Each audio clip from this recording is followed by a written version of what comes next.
Hey, good evening. As you can see, it's getting pretty late. And in the middle of the night, I usually just waste my time playing FTL. A great game, by the way. If you have time, download it.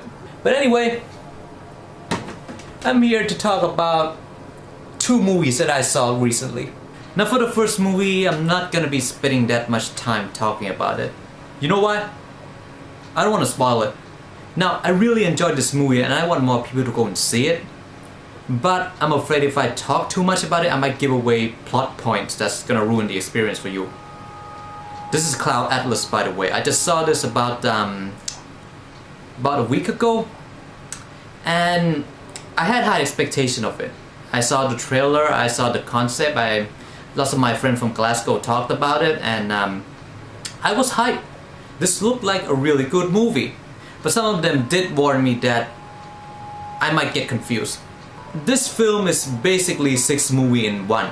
They have 6 simultaneous plot points paralleling each other. We have a story set during the 19th century. We have a story set during this period of time. We have a story set in a dystopia future. And that's all I'm gonna say about it. It's just 6 simultaneous plot points paralleling each other, going together simultaneously. And I feel that it was executed flawlessly. And yes, this is pretty much the only thing I'm gonna say about Cloud Atlas, besides the fact that the cast was amazing, the direction was amazing, the cinematography was spectacular, the CGI was good, not something that spectacular, but still really good, and the film was shot beautifully. And if I have to complain, one thing was that I felt that it wasn't that remarkable. It was still beautiful, but there wasn't anything that stand out or really sticks to your mind. Because when I saw the trailer, I kind of expected to be a little more Kubrick-y, if you know what I mean. But it was beautiful, but it was kind of average. But that's the only thing I'm going to complain about the movie. But everything else was beautiful. It was so beautiful. The story was great. Everything was great. And the one thing I really want to address about Cloud Atlas is the plot. Now, as I said earlier, lots of people warned me that I might get confused because it's pretty much 6 movies going at you at once. But I don't feel that way at all. I mean, this might sound weird, but I'm familiar with this kind of storytelling. I never read the original book, by the way, so I'm not gonna compare it to the original source material. There's gonna be debates on it, but I'm not gonna be part of it because I never read the first book. Anyway, back to the plot point. There was no moment at all during this film that I felt confused or felt lost. Personally, I think this was because I'm a Buddhist, basically. Not like ultra Buddhist, like go to temple every Sunday or anything like that. Just something like I stick to the teaching of Buddha, basically. And the thing in Cloud Atlas is really similar to the concept of reincarnation and karma. How what you do in the past life will affect your future life, and how you are reincarnated every time you die, and the people around you are pretty much still the same, but they fill different roles in this lifetime. That was something really familiar to me, and I not for one second that I felt confused watching this film. Now, I can pretty much spend the whole episode talking about Cloud Atlas, about the concept, about the messages, the philosophy behind it. But I'm not gonna do that because I need to see this film again. It's a great film, don't get me wrong, but there is so much in this film that I think I missed the first time. And I'm definitely gonna be picking the Blu-ray up when it comes out, and who knows, I might actually pick up the book too and read it after I'm done reading all my stuff. And yeah, that's pretty much all I'm gonna say about Cloud Atlas. And an all-around perfect film. Really need to be seen. It's not something, I mean, it's not that complicated. It's a film that pretty much challenges your mind. It makes you think along with the film. This isn't some science fiction spectacle, basically. It's not graphic and explosion being thrown at you everywhere. There's really good imagery in it, but the main core of the movie is that it makes you think about life. And yeah, it's a really good film. Go see it right now. Now the next film that I'm gonna talk about, I did not see in theater. A damn shame, basically, a real damn shame. my reason for not seeing this was, first off, I saw the Giant King Yak, the Thai animation, which is also a really good film. But it came out, I think 3 days after Yak came out, which is when I saw it. And after I saw Yak, I was spending too much time doing the review itself, and I was going to Scandinavia in about a week, so I was kind of busy, but no excuse. It was my mistake for not seeing it. It probably due to my laziness.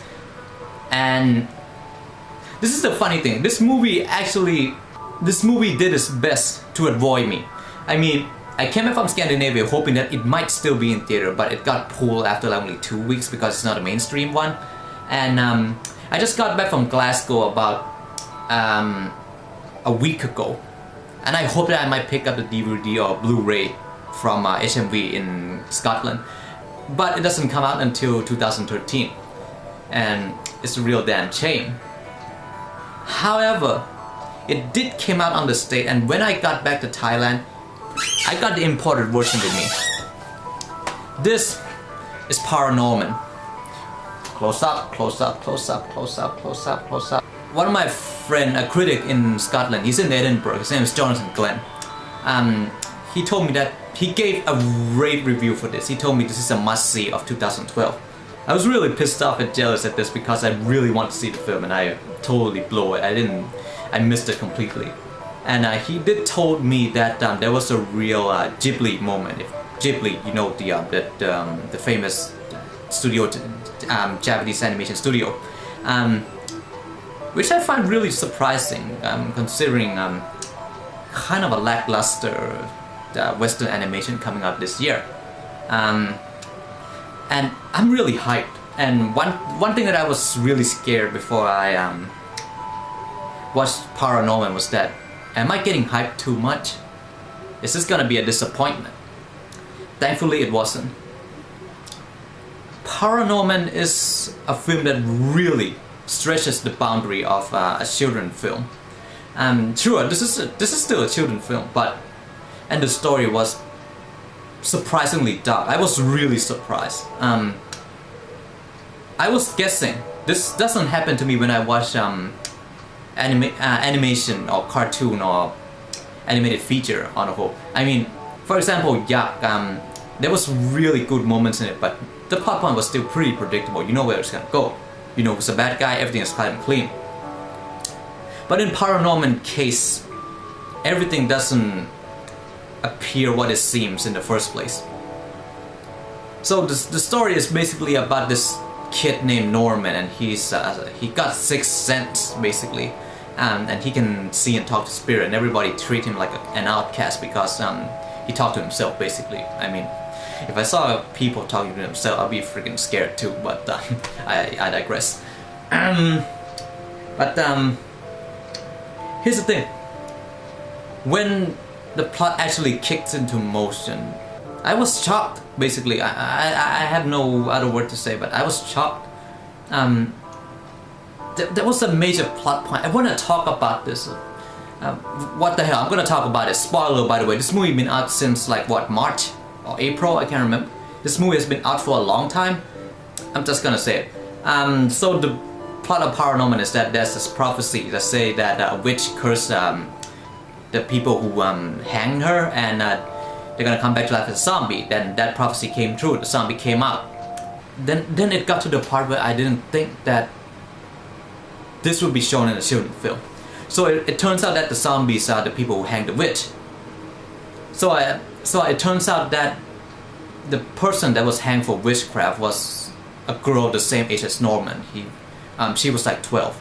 She's basically a psychic like him, and she got hanged because everybody thought she was a witch, and she cursed all of them. And I mean, I kind of guessed that it's gonna be like the witch is innocent and stuff, but I thought like she's gonna be like an adult. I didn't expect to see like a 12-year-old girl die for witchcraft. This was something that I found really surprising in ParaNorman, and it pretty much made the movie 10 times better for me, because I like to see children film actually push the boundary. I mean, it tackles the concept of alienation of like children who are who are pretty much like a social outcast, but they also put in something like xenophobia and mob mentality into it, which is something you don't see people teach kids basically. ParaNorman represent pretty much a next step for Western animation. It shows that you can actually tackle. I mean, okay. I rephrase that.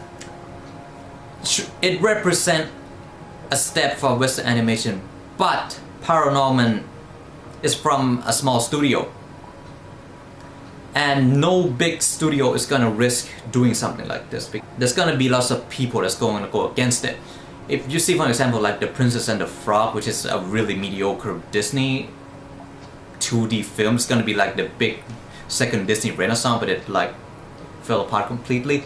The character was black, and there was a whole bunch of controversy around it because like she was black, and they tried too hard to make it more PC, and it turns out to be really bland. Same thing happened with Brave, a beautiful film, but the plot was bad.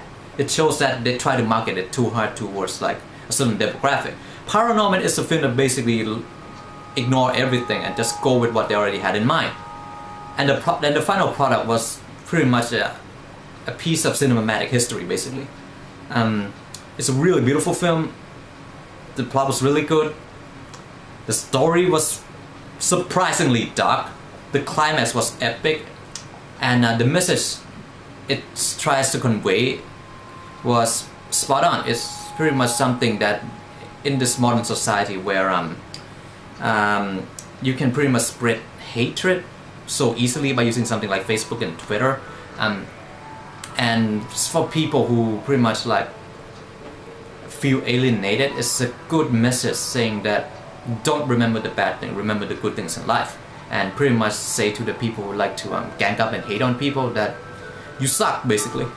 If you like good film, this is a must-see this year. ParaNorman is a must-see this year.